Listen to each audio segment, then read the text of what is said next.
নমস্কার, আমি প্রদীপ। আজকের এই এপিসোডে আপনাদের প্রত্যেককে স্বাগত জানাই। আমরা ধারাবাহিকভাবে আলোচনা করতে শুরু করেছি, পড়তে শুরু করেছি যোগানন্দ পরমহংসজির জীবন কথা, যোগী কথামৃত। এই বই আপনাদের অনেকের কাছে আছে। আপনি যদি এই বই চান তাহলে ডেসক্রিপশন বক্সে লিংক দেওয়া আছে, আপনি সেখান থেকেও নিতে পারেন, বা আপনার নিয়ার অ্যাবাউট কোনো বইয়ের দোকান সেখানেও আপনি কিনতে পারেন।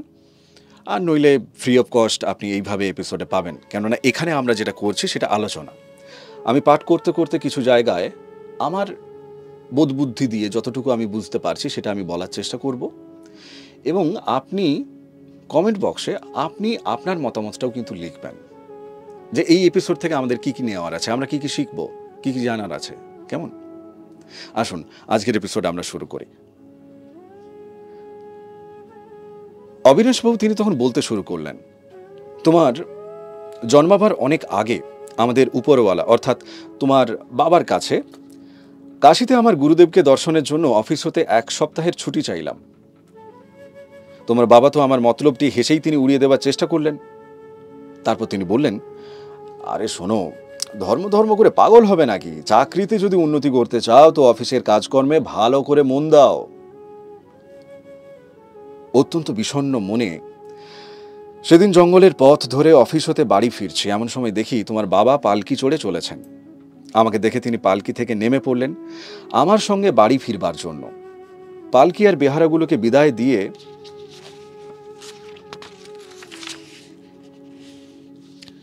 তোমার বাবা আমার সঙ্গে হাঁটতে শুরু করলেন।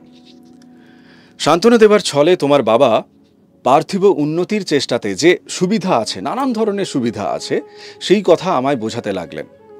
উদাসীনভাবে তার কথাগুলো আমি শুনছিলাম, কিন্তু অন্তর বারবার কেঁদে কেঁদে বলতে লাগলো, লাহিড়ী মহাশয়, আপনাকে না দেখতে পেলে আমি আর বাঁচব না। তোমার বাবা আর আমি হেঁটেই রাস্তা ধরে একটি প্রশস্ত মাঠের ধারে এসে পড়লাম।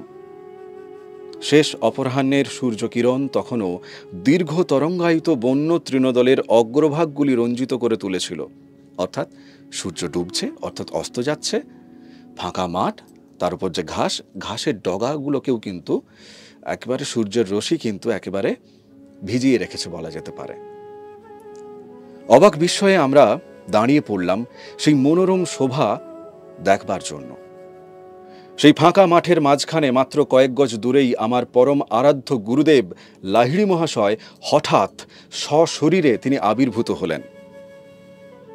তার বাণী আমাদের বিস্ময়স্তব্ধ কর্ণে এসে ধ্বনিত হল, ভগবতী, তুমি তোমার কর্মচারীদের উপর বড়ই নির্দয়। যেমনি অদ্ভুতভাবে তিনি আবির্ভূত হয়েছিলেন, তেমনি আশ্চর্যভাবে তিনি অন্তর্ধানও করলেন। তখনই নতজানু হয়ে প্রাণ ভরে আমি ডাকতে লাগলাম, লাহিড়ী মহাশয়, লাহিড়ী মহাশয়। তোমার বাবা তখন স্তম্ভিত বিস্ময়ে কিছুক্ষণ নিশ্চল ভাবে সেখানে দাঁড়িয়ে রইলেন। তোমার বাবা তারপর বলছেন, অবিনাশ, তোমাকে শুধু ছুটি দিচ্ছি তা নয়, কালই তোমার সঙ্গে কাশী যাবার জন্যে আমি নিজেও ছুটি নিচ্ছি। তোমাকে সাহায্যের জন্য যিনি ইচ্ছা মাত্রই মূর্তি পরিগ্রহ করে আবির্ভূত হতে পারেন, সেই যোগীরাজ লাহিড়ী মহাশয়কে আমি দেখবই। আমি সস্ত্রীক ওই মহান গুরুর কাছে গিয়ে তাঁর সাধন পথে দীক্ষা নেব। তুমি আমাদের তার কাছে নিয়ে যাবে কি? আমি বললাম, নিশ্চয়ই ভগবতী বাবু, নিশ্চয়ই আপনাকে নিয়ে যাব। আমার প্রার্থনা এইরকম অলৌকিকভাবে পূরণ হয়ে যাওয়াতে এবং ঘটনার দ্রুত আর অনুকূল পরিবর্তনে মন তখন আমার আনন্দে একেবারে পরিপূর্ণ হয়ে গিয়েছিল। আচ্ছা, এই প্রসঙ্গে একটা কথা বলি। আমরা অনেকেই চাই যে গুরু লাভ করতে, আমরা নিজেরা নানানভাবে সেক্ষেত্রে প্রয়াস নিই। যাকে আপনি প্রথমত গুরু হিসেবে আপনি পেতে চাইছেন, যার থেকে আপনি শিখতে চাইছেন, তাকে যদি মনে মনে আপনি স্মরণ করেন, তাহলে কিন্তু তিনি আপনার কাছে নানান উপায়ে আপনার কাছে কিন্তু পথ প্রশস্ত করে দেবেন। এখন এখানে আবার প্রশ্ন উঠতে পারে যে আমি কাকে গুরু হিসেবে চাই সেটাই তো বুঝতে পারছি না। আমাদের পরম যিনি গুরু, মহেশ্বর, গুরুরেব মহেশ্বর, আপনি তার চরণে জানান আপনার গুরু কে। তিনি কিন্তু আপনার ভেতরে, আমরা আগের এপিসোডে জেনেছি আভাসের কথা, সেই আভাস কিন্তু চলে আসবে আপনি যদি মহেশ্বরের কাছে, ভোলে বাবার কাছে, মহাদেবজির কাছে আপনি যদি জানাতে থাকেন। আর যারা মা নর্মদাকে ভালোবাসেন, মা নর্মদা তিনি সিদ্ধি প্রদায়িনী, তাই না? তো সিদ্ধির দিকে আপনাকে যিনি নিয়ে যাবেন, শরীরে যিনি আসবেন আপনার জীবনে, তিনি তো গুরু। তাই আপনি মা নর্মদাকে যদি বলেন, মা নর্মদাও কিন্তু আপনার কথা শুনবে। আপনি পরীক্ষা করে দেখতে পারেন। পরদিন সন্ধেবেলা তোমার বাবা আর আমি, পরদিন সন্ধেবেলা তোমার বাবা, মা আর আমি কাশীর গাড়িতে চড়ে বসলাম। তার পরের দিনই কাশীতে পৌঁছে ঘোড়ার গাড়ি করে অনেকটা দূর গিয়ে এক জায়গায় এসে নেমে পড়লাম। তারপর একটা সরু গলির ভিতর দিয়ে খানিকটা পায়ে হেঁটে এসে গুরুদেবের নিরালা বসত বাটিতে পৌঁছে গেছিলাম। তার ছোট্ট বৈঠকখানায় ঢুকতে দেখা গেল যে গুরুদেব লাহিড়ী মহাশয় তার অভ্যস্ত পদ্মাসনে বসে আছেন। ভূমিষ্ঠ হয়ে তাকে প্রণাম করলাম। অর্ধ উন্মিলিত চক্ষু দুটি খুলে তার অন্তর্ভেদী দৃষ্টি তোমার পিতার উপর স্থাপন করে লাহিড়ী মহাশয় তিনি বলছেন, ভগবতী, তুমি তোমার কর্মচারীদের উপর বড়ই নির্দয়। দুদিন আগে অফিস হতে ফিরবার সময় সেই ঘাসে ঢাকা মাঠে আবির্ভূত হয়ে তিনি ঠিক এই কথাগুলিই বলেছিলেন। তারপর তিনি বলছেন, আজ আমার বড়ই আনন্দ হচ্ছে যে তুমি অবিনাশকে আমার কাছে আসতে দিয়েছ, আর নিজেও সস্ত্রীক তুমি এসেছ। তোমার বাবা ও মা সেই মহান গুরুর কাছে ক্রিয়াযোগের আধ্যাত্মিক সাধনায় দীক্ষা লাভ করে অপরিসীম আনন্দ লাভ করলেন। তোমার বাবা আর আমি দুই গুরু ভাই লাহিড়ী মহাশয়ের সেই অবিস্মরণীয় আবির্ভাবের দিন থেকে অন্তরঙ্গ বন্ধু হলাম। তোমার নিজের জন্ম বিষয়েও লাহিড়ী মহাশয় বিশেষ আগ্রহ প্রকাশ করেছিলেন। তোমার জীবন নিশ্চয়ই সেই মহান গুরুর জীবনের সঙ্গে সংযুক্ত হয়ে থাকবে।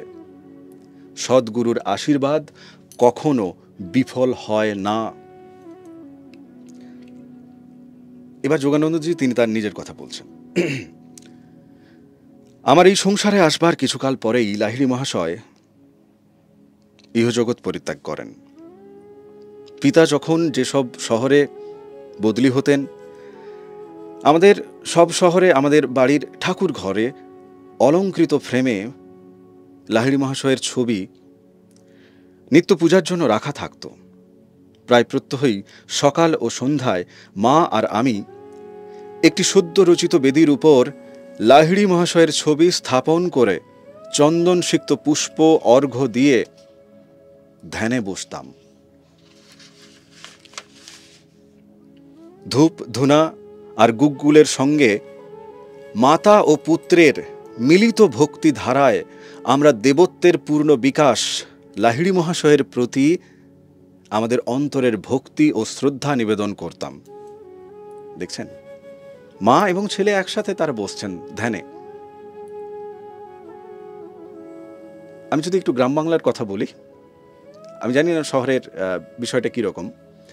সন্ধ্যেবেলা যখন সন্ধে দেওয়া হয়, বাড়ির বড়রা অনেক ক্ষেত্রে বাচ্চা ছেলেদেরকে, এই তুই যা তো একটু সন্ধে দিয়ে আয়, তারা নিজেরা সেদিন আর কিছু করেন না। এখানে মা এবং ছেলে তারা দুজনে একসাথে তাদের যে গুরু, সেই গুরুর প্রতি ভক্তি শ্রদ্ধা নিবেদনের জন্য তারা বসছেন। লাহিড়ী মহাশয়ের ছবিটি কিন্তু আমি আমার জীবনে অপরিসীম প্রভাব বিস্তার করেছে, সেটা আমি লক্ষ্য করেছি। বয়স বাড়ার সঙ্গে সঙ্গে যোগীরাজের বিষয়ে চিন্তাও আমার বাড়তে লাগলো। ধ্যানে বসে আমি প্রায়ই দেখতে পেতাম যে তার ফটোগ্রাফের মূর্তি ছবির ওই ছোট্ট ফ্রেম থেকে বেরিয়ে একটি জীবন্ত মূর্তি পরিগ্রহ করে আমার সামনে এসে বসেছে। আসলে মা নর্মদার ছবি কিন্তু আমি এই কারণেই আপনাদের কাছে পৌঁছাতে চাইছি, আপনাদের সহযোগিতা চাইছি। যেমনি সেই জ্যোতির্ময় দেহের চরণ স্পর্শ করে আমি হাত বাড়াতাম আর কি স্পর্শ করবার জন্য, অমনি সেই মূর্তি বদলে গিয়ে আবার ফটোগ্রাফের ছবি হয়ে দাঁড়াতো। শৈশব হতে কৈশোরে উপনীত হয়ে আমি দেখলাম লাহিড়ী মহাশয় আমার মনে ফ্রেমে আঁটা একটা ছোট্ট ছবি থেকে একটি জীবন্ত ভাব সঞ্চারী সত্তায় পরিণত হয়েছেন। সংকটকালে বা বুদ্ধি বিপর্যয়ে আমি প্রায়ই তার নিকট প্রার্থনা করতাম, আর অন্তরে তার সান্ত্বনাদায়ক অভয় বাণী শুনতে পেতাম।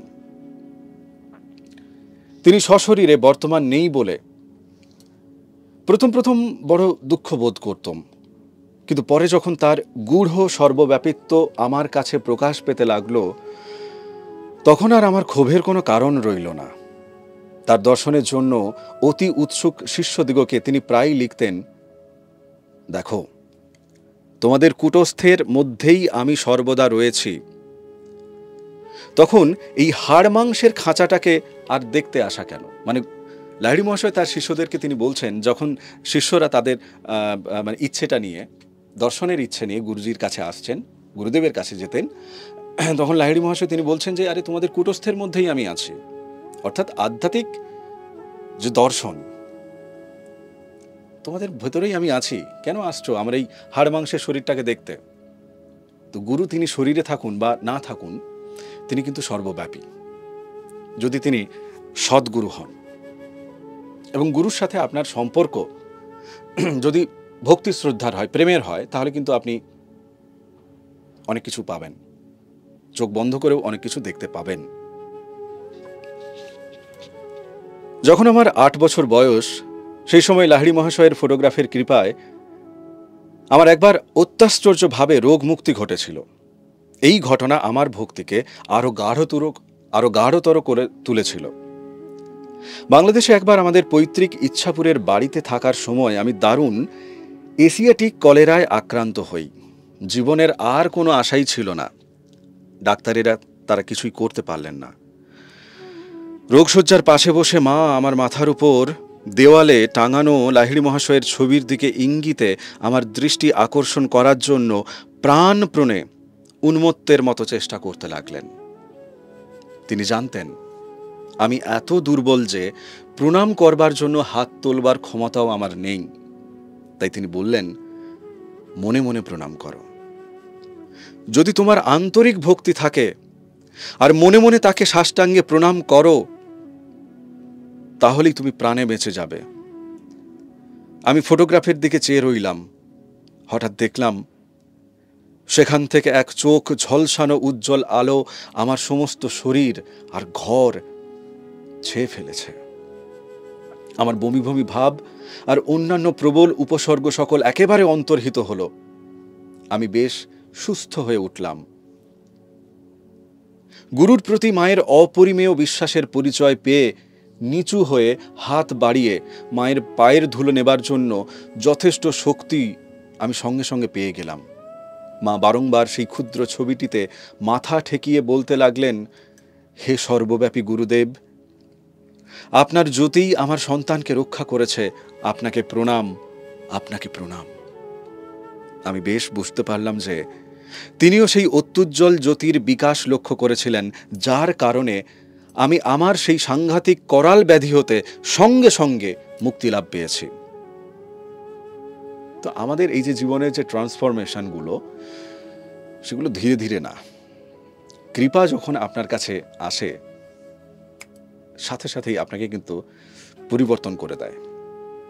সেই ইচ্ছে আমাদের ভেতর আছে কিনা, আমরা পরিবর্তিত হতে চাইছি কিনা, এবং সেই সমর্পণ পূর্ণভাবে রাখতে পেরেছি কিনা। যদি পূর্ণভাবে সমর্পণ থাকে, সে ভাব যেদিকেই হোক না কেন, সেই ভাব কিন্তু আপনার পূরণ হবে। আমার সর্বাপেক্ষা অমূল্য সঞ্চয়গুলির মধ্যে হচ্ছে সেই ফটোগ্রাফটি। সেই প্রতিকৃতিটি লাহিড়ী মহাশয় স্বয়ং পিতাকে দিয়েছিলেন। ছবিটির পেছনে এক অলৌকিক কাহিনী আছে। পিতার গুরু ভাই শ্রী কালীকুমার রায় মহাশয়ের কাছে আমি সেই গল্প শুনেছি। মনে হয় লাহিড়ী মহাশয় তার কোনো ফটোগ্রাফ তুলতে দিতে একান্ত অনিচ্ছুক ছিলেন। তার আপত্তি সত্ত্বেও কালীকুমার তিনি একদল শিষ্যের সঙ্গে তার একটা গ্রুপ ছবি নেবার তিনি প্রচেষ্টা করলেন। ফটোগ্রাফার মহাশয় বিস্ময়ে স্তম্ভিত হয়ে দেখলেন যে প্লেটে, অর্থাৎ ওই ফটোগ্রাফির আগেকার যে প্লেট, যদিও অন্যান্য শিষ্যদের ছবিগুলি বেশ স্পষ্ট হয়ে উঠেছে, কিন্তু মাঝখানে যে স্থানে লাহিড়ী মহাশয় তিনি ছিলেন আর কি, লাহিড়ী মহাশয়ের প্রতিকৃতি তিনি দেখবেন বলে স্বভাবতই আশা করছিলেন, সেই স্থানটি একেবারে শূন্য, কিছুই নেই। এই অদ্ভুত ব্যাপার নিয়ে ভূশোরগোল চলল। গঙ্গাধর বাবু ছিলেন তার এক শিষ্য এবং সুদক্ষ ফটোগ্রাফার। তিনি সগর্বে ঘোষণা করলেন যে লাহিড়ী মহাশয়ের পলাতক মূর্তি এবার আর তাকে এড়িয়ে যেতে পারবে না। তার পরদিন সকালবেলায় গুরুদেব যখন পিছনে পর্দা টাঙানো একটা কাঠের বেঞ্চিতে পদ্মাসনে উপবিষ্ট, গঙ্গাধর বাবু তখন তার সাজ সরঞ্জাম সমেত সেখানে এসে উপস্থিত হলেন। সাফল্য লাভের জন্য সর্ববিধ সতর্কতা অবলম্বন করে সহৎশ্বাসে তিনি 12টি প্লেট একে একে ছবি তুললেন। আশ্চর্য! প্রত্যেক কটাতেই তিনি দেখলেন কাঠের বেঞ্চি, পর্দার ছাপ সেখানে উঠেছে, কিন্তু এবারেও তাদের কোনোটাতেই গুরুদেবের ছবি নেই। দর্পচূর্ণ হওয়াতে গঙ্গাধর বাবু তো শাস্ত্রু নয়নে গুরুদেবের চরণ প্রান্তে গিয়ে পড়লেন। বহুক্ষণ পরে নিস্তব্ধতা ভঙ্গ করে লাহিড়ী মহাশয় অর্থপূর্ণ ভাষায় তিনি তখন বলছেন, আমি আত্মা। তোমার ক্যামেরা কি, যা সর্বব্যাপী, যা দৃষ্টির অগোচর, তার ছবি তুলতে পারে? আমি আবার বলছি এই লাইনটা। লাহিড়ী মহাশয় তিনি তখন বলছেন যে আমি আত্মা, তোমার ক্যামেরা কি, যা সর্বব্যাপী, যা দৃষ্টির অগোচর, তার ছবি তুলতে পারে? গঙ্গাধর বাবু তখন তিনি বলছেন, তাই তো দেখছি, পারে না বটে, কিন্তু ঠাকুর, আপনার এই দেহ মন্দিরটির একটি ছবি পেতে যে আমার বড় ইচ্ছে করছে। সত্যিই আমার দৃষ্টি নিতান্ত সংকীর্ণ, আজ পর্যন্ত বুঝতেই পারিনি সেই বিরাট আত্মা পরিপূর্ণভাবেই আপনার ভেতরে বিরাজমান। এরপর লাহিড়ী মহাশয় তখন তিনি বলছেন, বেশ, তাহলে কাল সকালে এসো, তোমার জন্যে আমি ছবি তুলতে বসব। আবার ফটোগ্রাফার মহাশয় তিনি ছবি তুললেন। এবার কিন্তু সেই পূর্ণ মূর্তি রহস্যময় অদৃশ্যাবরণ এবার কিন্তু সেই পূর্ণ মূর্তি রহস্যময় অদৃশ্য আবরণ থেকে মুক্ত হয়ে প্লেটের উপর অতি সুস্পষ্টভাবে প্রকাশিত হলেন। মহাগুরু আর অন্য কোনো ছবি তিনি তোলাননি, অন্তত তা আমার চোখে পড়েনি। ফটোগ্রাফটি এই পুস্তকে সন্নিবিষ্ট হয়েছে। আচ্ছা, মানে আপনারা যদি এই যোগানন্দ পরমহংসজির এই যোগী কথামৃত বই নেন, এখানে কিন্তু সেই আসল যে ছবি সেটা কিন্তু আছে। সর্বজনচিত সুঠাম গঠন, লাহিড়ী মহাশয়ের গৌরবর্ণ সুন্দর আকৃতি কোন জাতির তা কিন্তু সহসা বুঝে ওঠা কঠিন। আসলে লাহিড়ী মহাশয় জাত পাতের ঊর্ধ্বে, লাহিড়ী মহাশয় সবার। ঈশ্বর সঙ্গ লাভের আনন্দ তার রহস্যময় মৃদু হাসিতে ঈষৎ স্ফুরিত। লাহিড়ী মহাশয় যে ছবিটা আমরা দেখি আর কি, তারই বর্ণনা করছেন। তার নয়ন দুটি অর্ধ উন্মিলিত অবস্থায় বহির্জগতের দিকে নামমাত্র নিবদ্ধ, আবার ভূমানন্দের গভীর অনুভবের দ্যোতক অর্ধ নির্মিলিত।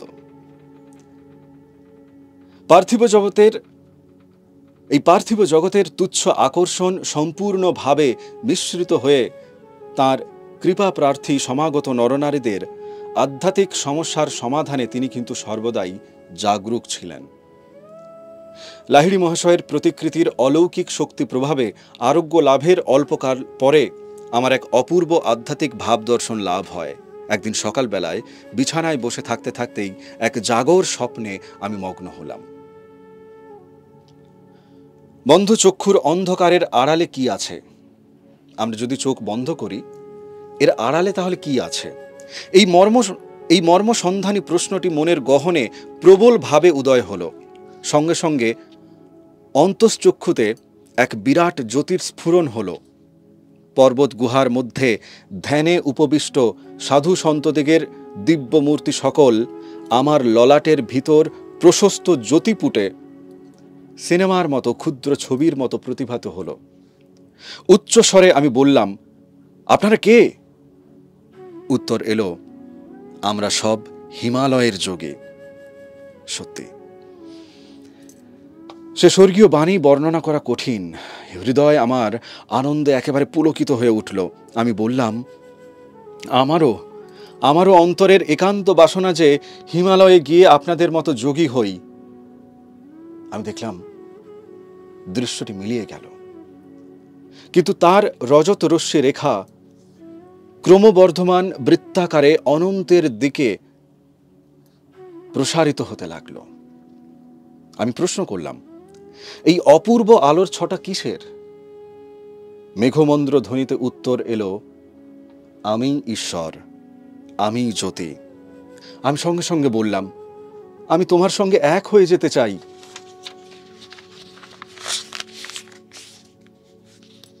তারপর সেই আনন্দ ধীরে ধীরে মিলিয়ে যেতে লাগলো। তার ভিতর দিয়ে আমি ঈশ্বর অনুসন্ধানের প্রেরণা লাভ করবার স্থায়ী উত্তরাধিকার খুঁজে পেলাম। তিনি শাশ্বত, তিনি চিরনবীন, তিনি আনন্দ। এই স্মৃতি সেই পরম আনন্দ লাভের দিন হতে বহুকাল স্থায়ী হয়েছিল। দেখুন, আমরা যখন ঈশ্বরকে ডাকি, আমরা কি কখনো তার সাথে এক হয়ে যেতে চাই, তার সাথে সাক্ষাৎ করতে চাই? কেবল সাক্ষাতের জন্য সাক্ষাৎ, কোনো চাওয়া পাওয়া সেখানে নেই, কেবল সাক্ষাৎই আমাদের চাওয়া। আমরা এক হয়ে যেতে চাই, এমনটা কি কখনো ভাবি? আমি একটা প্রশ্ন রাখছি আপনাদের সামনে, কমেন্ট বক্সে আমি অনুরোধ করব যে যার মতামত লিখবেন। ধরুন আপনার সামনে কোনো ঈশ্বর প্রকট হলেন, তিনি এলেন কৃপা করে, আপনি তার কাছে কি চাইবেন? আরেকটি কৈশোরের স্মৃতি আজও আমার মনের মধ্যে জাজল্যমান, কারণ আজ পর্যন্ত তার ক্ষতচিহ্ন আমি অঙ্গে বহন করে বেড়াচ্ছি।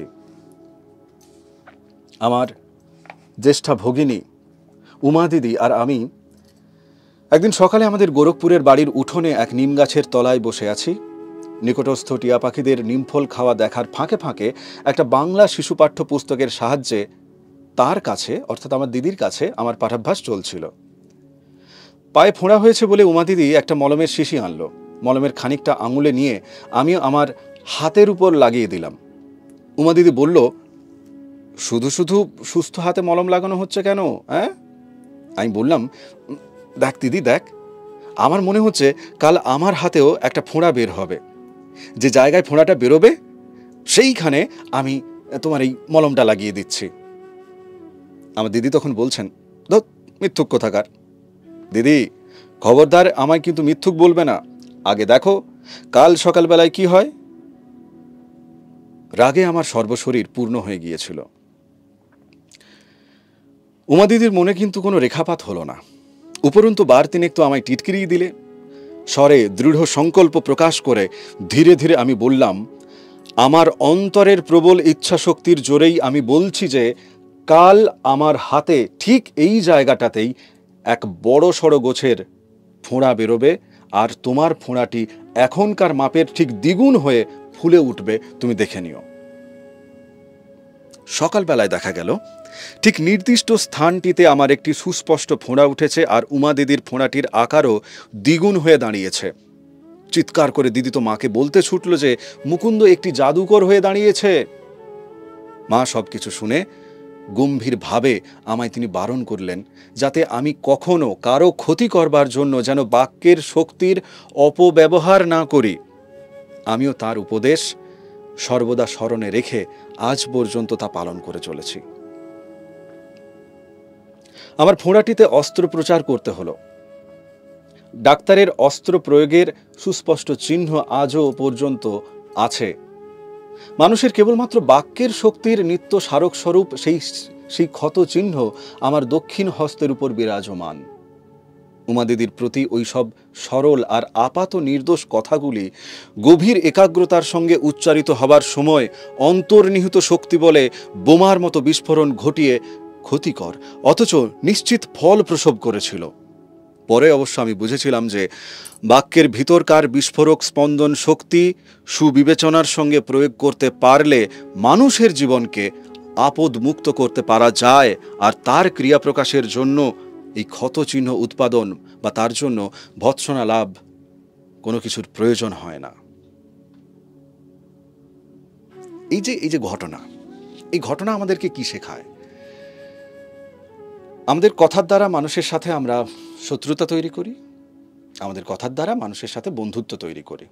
এই আমি যেমন কথা বলছি, এই কথার দ্বারা আপনাদের কাছে যোগানন্দ পরমহংসজির তার জীবনের যে কথা, যোগী কথামৃত আপনাদের কাছে পৌঁছচ্ছে, মনের ভাব পৌঁছচ্ছে, ভাব আদান প্রদান চলছে। আমরাও এখনো কিন্তু করতে পারছি সেটা। আমরা সাধারণ, তা সত্ত্বেও আমরা কিন্তু করতে পারছি, ভাব আদান প্রদান করতে পারি, ঝগড়া লাগিয়ে দিতে পারি, বন্ধুত্ব করতে পারি, প্রেম প্রকাশ করতে পারি, রাগ প্রকাশ করতে পারি, ঘৃণা প্রকাশ করতে পারি, সব রস প্রকাশ করতে পারি। 9টা রস আছে, 9টা ভাব আছে, প্রকাশ করতে পারি। যাদের আধ্যাত্মিক পথ চলা শুরু হয়ে যায়, জপ চলতে থাকে, যাদের আভাস আসতে থাকে, তারা যখন কোনো বাক্য, কোনো শব্দ বলবে, সেটা কিন্তু ফলে। আপনাদের অনেকের মধ্যে এই অনুভূতি আছে, এবং সেই নিয়েই কিন্তু আমি বিশেষ একটা এপিসোডের একটা সিরিজ শুরু করতে চলেছি, যেখানে আপনার অনুভব, ঈশ্বরের প্রতি আপনার যে অনুভব, আপনার জীবনের যে অনুভবের সাক্ষী আপনি, সেই অনুভবের সাক্ষী আমি হতে চাই। আমার মাধ্যমে হাজার হাজার লক্ষ লক্ষ মানুষ হতে চায়। আপনি আপনার কথা বলতে পারেন। আপনি চ্যানেলে এইভাবে এপিসোডে আপনার সাথে সরাসরি আপনি যদি ক্যামেরার সামনে এসে বলতে চান, অবশ্যই হতে পারে। সেই তার উদ্দেশ্য কেবলমাত্র একটাই, যে ঈশ্বর প্রেম মানুষের মধ্যে, ঈশ্বরের বিশ্বাস মানুষের মধ্যে, ঈশ্বরের প্রতি মানুষের দর্শন, সেটাকে একটু নেড়ে ঘেটে আবার একটা ফর্মে নিয়ে যাওয়া। আমি জানি না সেটা ঠিক কি বেঠিক, কেবল প্রয়াস মাত্র। কেমন ফলাফল কে দেখছে? আমরা অর্থাৎ পরিবারের সকলে পাঞ্জাবের লাহোর শহরে চলে গেলাম। সেখানে আমি মা কালীর একখানি পট সংগ্রহ করেছিলাম। সেটিকে আমাদের বাড়ির বারান্দায় কুলুঙ্গির মতো ছোট একটি পূজার জায়গায় স্থাপন করলাম। তখন আমার মনে এই অখণ্ড বিশ্বাস হলো যে সেই পুণ্য পীঠে যে প্রার্থনাই উচ্চারণ করি না কেন, তা নিশ্চয়ই সফল হবে। অর্থাৎ যোগানন্দজি তিনি বলছেন যে আমার বাড়িতে যখন মা কালীর ছবি আমি রেখেছি, ওটাই তখন কিন্তু পুণ্য পীঠে, ওটাই কিন্তু তীর্থস্থানে পরিণত হয়েছে, এবং ওখানে বসে আমি ঈশ্বরের সাথে আমার চিন্তন, মনন, ভাব, প্রেম, অভিমান, চাওয়া পাওয়া সব কিছুকে আমি যোগ করতে পারবো। যোগ সাধনার মধ্য দিয়ে। সাধন সাধিত হবে, যুক্ত হবে মায়ের সাথে, ওটাই আমার কাছে তীর্থ। এরপরের ঘটনা আমরা জানবো পরের এপিসোডে। কি হলো তারপর? আমাদের বাড়িতে, প্রত্যেকের বাড়িতে মন্দির আছে, পুজো পাঠের জায়গা আছে। প্রত্যেক ধর্মেরই তাদের কোথাও না কোথাও জায়গা আছে পুজো পাঠ করার মতো, তাদের ঈশ্বরের সাথে নিজেকে সম্পৃক্ত করার মতো। সেটা কিভাবে হবে, কিভাবে হয়, আর সেই বাক্য সেখানে কিভাবে প্রয়োগ করা উচিত, এইগুলো কিন্তু আমরা যোগানন্দজির জীবন দিয়ে আমরা কিন্তু উপলব্ধি করবার প্রয়াস করছি মাত্র। আগামী এপিসোডে কথা হবে আবার। আজকের এপিসোডের সম্পর্কে আপনার মতামত, আপনার অনুভব আপনি অবশ্যই জানাবেন। আগামী এপিসোডে আপনার সাথে দেখা হচ্ছে। ভালো থাকুন, সুস্থ থাকুন। আর এই এপিসোডগুলো যদি আপনার মনে হয় যে বাকিদের সাথে শেয়ার করা যায়, আমি বলতেই ভুলে যাই এই লাইনটা, তাহলে কিন্তু আপনি বাকিদের সাথে শেয়ার করতে পারেন। এবং চ্যানেল সাবস্ক্রাইব যদি আপনি না করে থাকেন তাহলে করবেন, আর যদি করে থাকেন থ্যাংক ইউ সো মাচ। ভালো থাকুন, সুস্থ থাকুন, মা নর্মদার সাথে থাকুন। মা নর্মদার মাহাত্ম্য কথা আছে এই চ্যানেলে, তপভূমি নর্মদা নামে। প্লিজ শুনবেন, ভালো লাগবে। দেখা হচ্ছে পরবর্তী এপিসোডে। নমস্কার।